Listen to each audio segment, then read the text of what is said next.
I've been in the space and I talk to so many, and I see so many businesses, especially agents and brokers, and I see so many mistakes. And the reason why you need to do an audit and just it's a foundational thing that every businesses should do, because at the end of the day, your online presence is like the brick and mortar of of a your business, if it's on Main Street or whatever, right? And if it's not set up properly, you're not going to be found.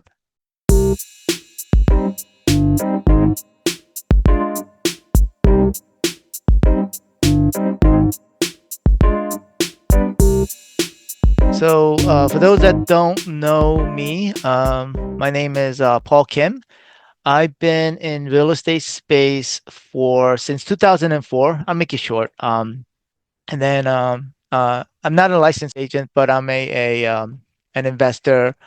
And I've been being an entrepreneur and in the real estate space since 2004. I can't believe it. It's been over 20 years. And through my own struggles and through my own, for those that have been in the real estate space, you know that you're trying to generate leads and then work on transactions, generate leads, and so I've always been doing that. And then in 2016 is when I said, okay, enough. I'm going to try to figure out how to generate my own leads, how to generate my own, and that's where I was able to do that for myself. And so from that struggle and obstacle, I created my own marketing agency to see, hey, I can help others. And so that's what I've been doing. And I enjoy marketing. I enjoy helping small business. Mostly, I work with a lot of brokers and agents, and I do have some small businesses that I work with. So I'm going to get right into the presentation. Um, all right. I see Amanda and Tim. Welcome, welcome. I'm gonna have some time at the end. If you have any questions, by all means, you can ask. All right. So here we go. So why am I doing this? Because I've been in the space and I talk to so many, and I see so many businesses, especially agents and brokers, and I see so many mistakes. And the reason why you need to do an audit and just it's a foundational thing that every businesses should do, because at the end of the day, your online presence is like the brick and mortar of of a your business, if it's on Main Street or whatever, right? And if it's not set up properly, you're not going to be found. And so there are some fundamental things that you should do, and we're going to go over some of those. Okay. Um, Best practices, and that's basically, there's no every business is going to be different, and so I can't say, hey, do A, B, and C, but there are some best practices that we're going to go over that you can implement immediately, even after, like even during while we're doing this, or even afterwards. You go online and you can just do it yourself, right? We're going to talk about an online audit. So the fundamental thing is, number one is your brand number one when you type it, right? Locally, when I say locally, that's local SEO. We're talking about Google Business Profile. And the other thing is, are you on page one, right? I'm going to go over some examples. Let me just make sure I'm recording. I am recording. All right. Does your brand show a knowledge panel? And I'm going to go over what that knowledge panel is. And then number three, what platforms are you showing up? What I mean by platform, it's basically what social media accounts are showing up for your brand or your business, right? And number four, are there duplicates, right? We're going to go over some examples of those as well. Does your brand reflect your current business or your image? I see so many times where you type in a business or you type in a real estate agency or an agent, and they are at so many different agencies because they have not updated or removed where they were from before. So that to me, it's like confused, right? If I'm typing up, if I wanted to work with a certain business or certain agent and I type their information. You're going to be showing up in multiple, it's not a good reflection of who you are and what you represent, right? Is the wrong business showing up? It's kind of the same thing. Okay. An example is we've been working with Kosha since 2016. He's actually the first broker that I went to because I knew him from my previous relationship, and I basically said, "Hey, I started up a marketing agency. Would you like me to help you?" And so this is how I got them to rank number one locally, and they've been with us, right? So when I type in Kosha Real Estate, as you can see here, they're ranking on number one, and they're ranking um, above Zillow. If Zillow is ranking ahead of you, above your brand or your name or your business, that means that you have some work that you need to work on, right? Because you don't, I mean, does it matter? I think it does. It matters because it's your storefront online. And this is what the knowledge panel is. So if you have your Google business profile set up properly, you should, if you Google your brand or your business, that knowledge panel should pop up. Okay. If it doesn't, then it means that you have something wrong and Google has not indexed you properly. Okay. So here are the different platforms that I was talking about. As you can see here, it's Better Homes and Garden.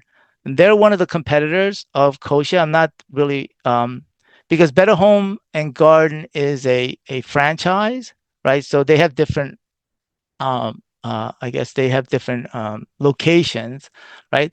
But as long as I see that Kosha is ranking and their platforms are showing up, that I take a look at it every maybe once a quarter to just make sure if there's any changes. If there are any changes, you'll pick it up, right? And so, but most important for you is you want to have your brands or your business ranking here, or at least on page one or two, because if it's not, then you have some work ahead of you. And then the other thing is if you have multiple, you'd be surprised. We work, um, one of our clients um, had a YouTube channel, and they had three or four different YouTube channel, and I asked them why they had four different YouTube channel. Every time they would hire a virtual assistant to do their YouTube channel, they would create a new one. So they basically every VA had created one, and so they had four YouTube channel. We were able to get rid of I think one or two, but we didn't have access to the other two, and so now we have some work to do to try to figure out how do we, fix this, right? So this is an underlying thing that you need to work on before you even try to do work on SEO. Okay, and that's what we do mainly. But my it's very important when you thinking about this because at the end of the day, when people are searching for you, they are going to either find you or they're going to find your competitor. Okay. The other thing is to consider is not only doing the search on Google, but doing the search on the platform. So, like for example, if you're on YouTube, right? You're going to go on YouTube and then search your brand or search your business and then see what shows up, right? If you're not showing up in the number one spot, that means you have some work ahead of you, right? I'm not saying to go on YouTube and like post a lot of videos. That's not what I'm saying. I'm just saying at least put a your account and specify like fill it out as much as you can so that way it gets indexed on Google's YouTube search. Okay. And this is what I was talking about as well is having multiple social media accounts for your business. Like you don't want to have multiple Instagram, multiple LinkedIn company or multiple accounts on these various social platforms because otherwise not only are you going to confuse Google, you're also going to confuse the platform itself. Okay. All right. So this is a let me share with you my an example of my. Let me see if I can figure this out. So Every business that we work with, we do a audit on the business, and I have a report. Let me stop sharing here. This is my audit report. So every business, if you would like a copy of this, I'll put the link and share a template of this. So this is what we go over typically when we do an audit report. So we have core information of the business, and this basically is helping us to fill out the Google business profile for the business. But if you look at the bottom here, we always start with a NAP, right? So we start with the business name, address, phone number. We're going to go over that in the presentation. And then here is everything with starting from Google Business Profile, YouTube, Facebook. We have the personal profile if it's an agent or a company, and then we have Instagram. So we have all those filled out. Okay, so we fill it out, and in there, we put in the website, all the URLs and the call to action. All of these, we update it every year for every business. So because we want to make sure that we are on top of all of their, I guess, we want to just keep on top of them, right? So because at the end of the day, it's very important for lead generation, right? Everything that we look at it in terms of um, lead generation. Okay, that's the most important part. Okay, so let's continue. All right. So is everybody looking at the brand foundation audit report? If you can just let me know. That way in the chat, I would appreciate it. Just put in a one if you're looking at the right screen. All right. All right. Thank you, Kenny. All right.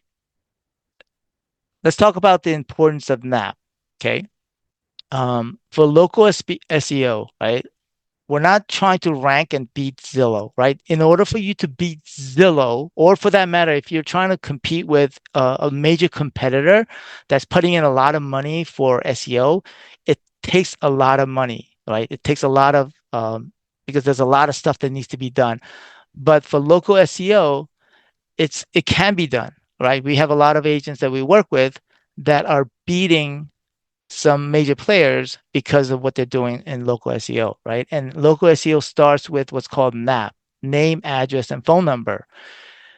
Your name, your address, and phone number is the foundation for how Google sees you online, right?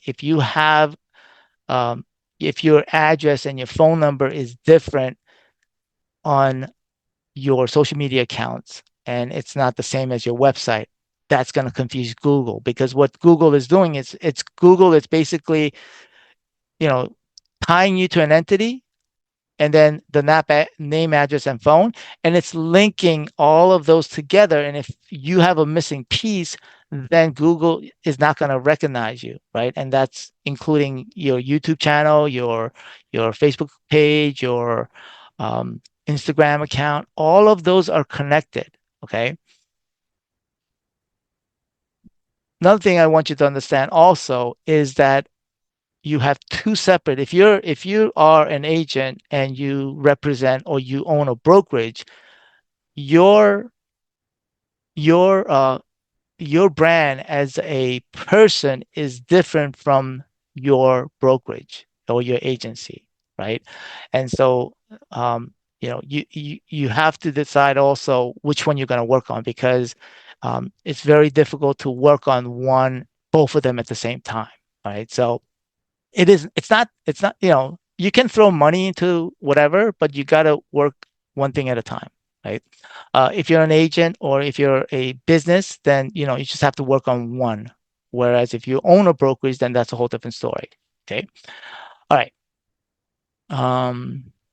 So claiming and optimizing your Google business profile. And so this little thing right here, that this is the number one thing that we do when after we audit a business and then we go into it, we immediately uh, fill out their Google business profile from, everything. Nothing everything is filled out. The key elements here is we fill out all the details of the business. I'm talking about even I mean, the hours of operation has to be consistent across the board. And that's why we have the audit report, because we look back at that report to update any other listings or any other, like even on Facebook or on your website. All of those have to correspond. And Google will actually even go and change your hours depending on, let's say, if you have a listing on Yelp. And your hours are different from what's listed on your Google Business Profile, Google will actually update it and then let you know. Okay. Getting reviews on autopilot. This is another thing. Also, getting reviews and replying to reviews on autopilot. This is another thing that if you can automate the process, we actually have a software that does that. You can, if once you automate it, then it's kind of like, leave it and forget it. And that's why I'm a big fan of doing local SEO and SEO, is because at the end of the day, once you have something in action, then it's just a little bit of to maintain it, to keep it on top. Okay. And then the other key elements on Google Business Profile is uploading quality photos, right? We're not talking about stock images. We're talking about quality photos. Okay. Those are three key elements that will go a long way in optimizing your Google Business Profile. Okay. Let's go next. And consistent branding. What I mean by consistent branding, we're talking about these two things, consistent profile URLs and then the images that represents that business, right? And so that's why when we do the audit report, we put in notes. If, let's say, we're doing an audit and then we see that a image is an outdated is an image that's not representative of their consistent branding, then we make a note that we need to change that, right? And so that's one of the things that we do, and that's the thing you should be doing. So another thing, for example, if you look at kosher, right? We always put in consistent kosher real estate group, kosher real estate. Now, Mm, I think the reason why we didn't use kosher real estate, because I think Chris is the broker. He was using it for his profile, right? I wouldn't have recommended it, but it was already there, so we couldn't change it. So this is something that you want to try to stay consistent across the board for every social media. And then also, if there's a new social media platform coming out, like TikTok, which is no longer TikTok anymore, or no, there's no TikTok anymore. So if there's any new social media platform, you should always go reserve that name. Even though you're not using it, you need to go. Any new social media platforms, like even Pinterest, even though it's not new, I would go in there and reserve my name, because you never know, right? You may decide you go into that platform and start doing something later on, and then find out your brand is taken, then that causes a problem. Okay. All right. Um, so all platforms should lead to a call to action, right? Why do we do the things we do, right? Why do we do an online audit? Well, at the end of the day, if there is traffic, and there is traffic, right? You may or may not notice, but there is traffic. You need to put in a call to action, something simple that will get people to, I should talk about this later. Capture people's name, email, and phone number so that you can build your email list or SMS list, and capitalize your list. And what we always think of in our business, what we do is we always think about, when we do something, we always want to say, okay, how can we capitalize it and how can we do it on autopilot, right? So when you start early, like, I don't know, people that are here or watching this, maybe on replay, if you're doing something and you capture people's name and email and phone number, what can we do to that list that we can automate it so that they will consistently get something from us on autopilot, right? And that's called the nurture sequence. Okay. Um, and then the screen that I shared before, um, I had this just recently happen actually. There was a video on my YouTube channel. Google removed that video, right? But can not Google, YouTube removed that video because of, I think I was sharing somebody's email or some private information. So they removed it. Can, a prime example, TikTok. All of a sudden, for all those people that put a lot of effort into TikTok and then it got banned, and now you can't no longer use it, right? So when you're using this social media platform, just understand that you're on rented territory, right? The only thing that you have is really the people's information, name, email, and phone number. Assuming that you download and keep that list, because is it possible that you know your autoresponder or your email list provider, can take that list away because you've been spamming people? Yes, it's possible. So even in our process, we always keep a copy of all the that information because that is asset. Okay, that's not rented. That's you put the effort into doing something. Make sure you keep in the database and make copies of it. All right. I know I'm throwing a lot of things at you. All right. So why videos and YouTube, right? I'm not, if you're running a business, right? I think videos and YouTube can be utilized for your benefit, but we're not expecting our clients, or for that matter, you to become a YouTube superstar. That's not the goal, right? My goal here to tell you in this overall presentation of online edit is that YouTube is a number two search engine. And so if you understand that, okay, you can utilize YouTube to your benefit to get your business ranked, right? Um, so what we do is we utilize YouTube and we put things on YouTube for our clients, not for them to become, to get hundreds and thousands of subscribers. We're using it for the search engine purposes, right? So that they can be found and then Google recognize them. And so they're ranking online on page one, or for that matter, they don't have to rank on page one, but at least when they're typing in that brand or your name, you're coming up line. Okay. All right. So takeaway is use the videos for branding purposes and for SEO purpose. Okay. Um, the key takeaway from all this that I'm discussing right now is go Google yourself, right? And your brand, your company, and see where you rank and where you're not ranking. And then take that template that I share with you. Let me, you know what? I'm going to try to pull that. I'll get the link and I'll share it at the end of the presentation. Um, so lastly, when I talk about all this, right, at the end of the day, when you're doing this audit and you're getting traffic, whether it's just one person, it just takes one person, right? Even if somebody found you and then they find you and then they, submit their information, or they call you, right? Where you have to capture that information, right? And so with this all talk of AI and all that, um, the most important thing is use automation using forms that you have on your website, right? And capture that name, email, and phone number, and then capture it so that you can nurture them, right?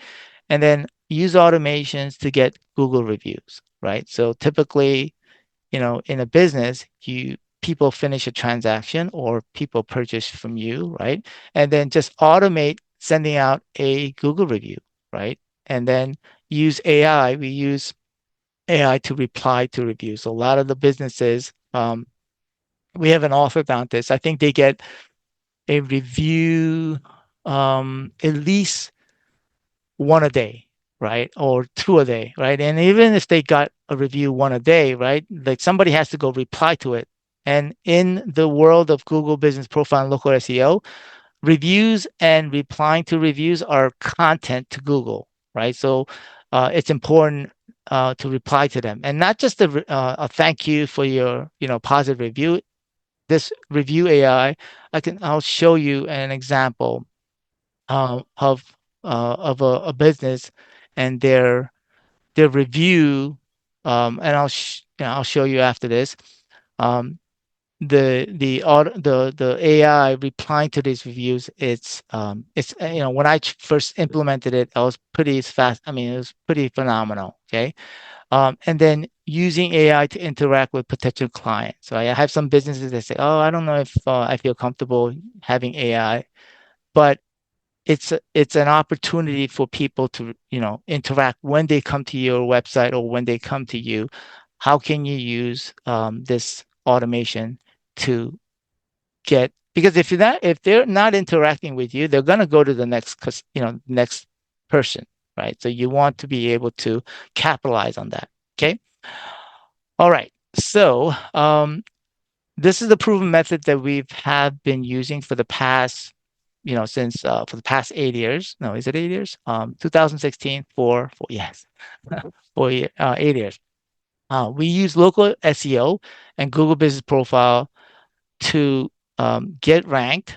The way I like it, I like organic SEO is because it's autopilot. Because um, you know, my clients, they come to me repeatedly and they say, "Hey, like people when people are calling you because they're searching for a specific problem and they call you because they need someone, right? Whereas if you're outbound, calling, outbound, that's a cold lead, right? Whereas if somebody called you, that means they are warm.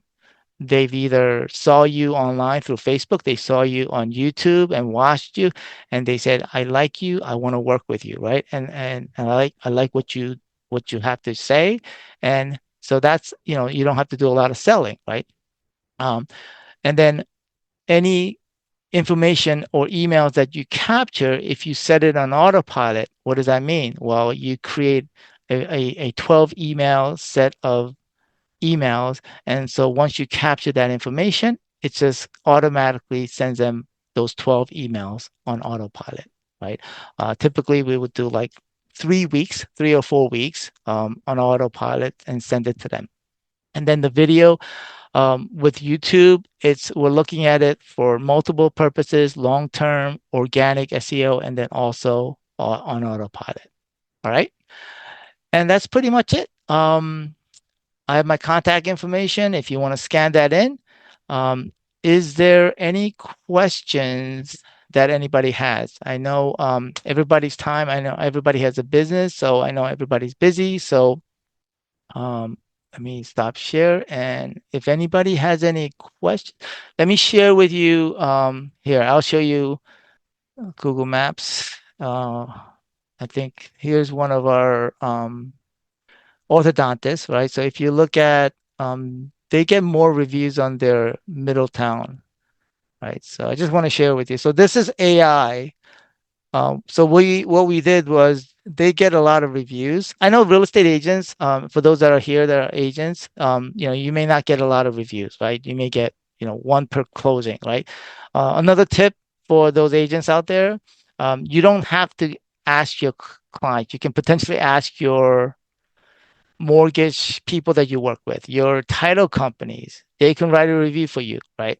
But one thing here is this reply to the review is done by AI. So rather than having somebody go in there and write a reply, basically our platform actually replies to these reviews about 1 hour, 30 minutes to an hour after they leave the reply. And it does a pretty good job of, picking up their names and then re-emphasizing what they said into the reply. So it's as if somebody took the time to write the reply based on what they wrote. Okay, so I was kind of hesitant when we first implemented it, whether it was going to be a very generic, but it pretty good. My the orthodontist is very happy with it, and so they're, happy client, happy life. Okay, all right. Let me see. Um, you have my information. You should be getting Igor asked what's the best way to contact me. I send out emails. I'm very accessible, right? Just as long as you don't bombard me with emails, just you can reply to the emails that I send out to you, or I can put it right here. Okay. If you want to reach me, that's my personal email direct to me. and I try to get back to you within 24 hours. All right. Any other questions here? Oh, hi, Amanda. Amanda, Hey Paul, how you doing? I'm good. I'm glad you're here. I'm here. I'm here. I got Tim, my office manager. He's on here. Okay, So good to good, good. see you. Yeah, yeah. I know that this was back a couple of years ago. I know you got sick before the presentation that I guess you were supposed to show come on, but it's all good. Yeah, I'm sorry about that, but I'm No, happy to no. do it any in the future. No, sure. Thank you. Thank you. If you have any questions, just fire away, or if you want, if it's something private, you can always message me or, email me and we can, have a private discussion if necessary. Okay. Awesome. Awesome. All right. Yeah. So the final thing here is, with the online edit. Let me share with you that, here is our template. Let me share. You can make it's a Google Doc, so I'm going to share here on. It's a never-ending process of us going through, always changing. Um, Even with Google Business Profile, I think before, we used to tag and put latitude and longitude. The on photos that we upload to Google Maps because that's what was supposedly working. But now they've changed that it doesn't really matter and it was extra work. And so we don't do that anymore, right? So we just upload photos. And how many photos? Well, when you look at every platform, whether it's Instagram, Instagram is always changing algorithm as well, right? So we're always testing things. We For each of our customers, like we probably put anywhere from like 5 to 10 photos uh, per month, right? The more photos, yeah, the better, right? But that's just one of the factors. So what we do is basically go through this and just go through it, right? It's a pain and it's tedious, right? But that's what you got to do for your business, right? You put all the URLs, any notes we put in here, search breakdown, anything that we see in particular that needs to be changed, we put it in here and then we go implement those changes. And then, for you, you would do those same as well. All right. Um, and that's pretty much it. It's not rocket science, but it is tedious. And, I guess my experience just comes in because, one example of one realtor that we were working with, she called me up and she's like, I've been in business for like 20 years and I'm not being found online. And so we went online and we made some, little tweaks here and there. And then now she's ranking number two. And she had the best, her exact words, like she had the best year last year. And so now is that attributable to us? I think the fact that she stated that she never got leads online through her website, but last year she did. So that just means what? Because she wasn't being found online, there was no traffic to her website. Now that she's found online, there's traffic to her website. Then people find her on her website and then they submit their information because they want to contact her. So that's it, right?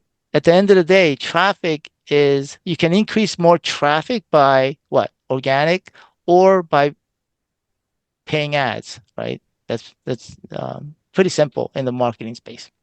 Okay. All right. Hey, Um, Paul, yep. real quick question. Does it hmm matter where you host your websites?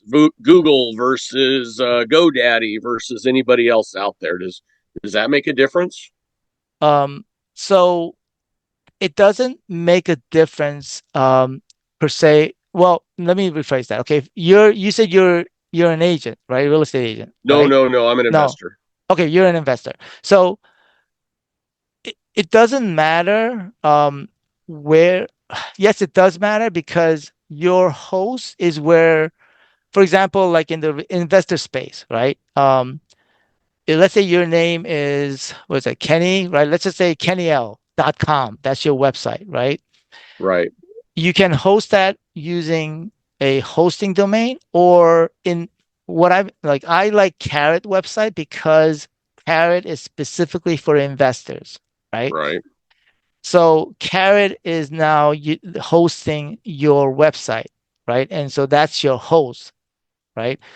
Then there's the domain. Your domain can be hosted anywhere, and it's just pointing to wherever you host it, right? So it does Right. matter in that sense, right? What I see the number one mistake that most businesses or most businesses do is they hop from one platform to another. So, like prime example, I just had a discussion with a real estate agent about this. He was using Carrot, and then because he was trying to minimize costs. He was trying to potentially move that to another platform.